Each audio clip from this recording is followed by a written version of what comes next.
அண்மைய நாட்களில் 5 இறப்புகள் பதியப்பட்டுள்ளன. அவற்றில் குறிப்பாக இள வயதினரும் அடங்குவார்கள். 20 வயது, 28 வயது, 33 வயது, 42 வயது மற்றும் 65 வயது நபர்கள் 5 பேர்.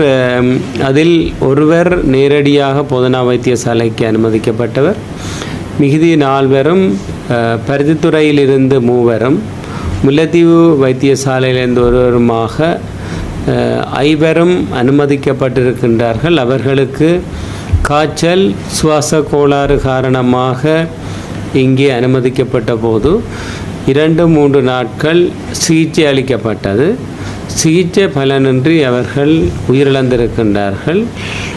போஸ்ட்மார்ட்டம் அறிக்கையின்படி கடுமையாக சுவாச பைகள் பாதிக்கப்பட்டிருப்பதை அறிய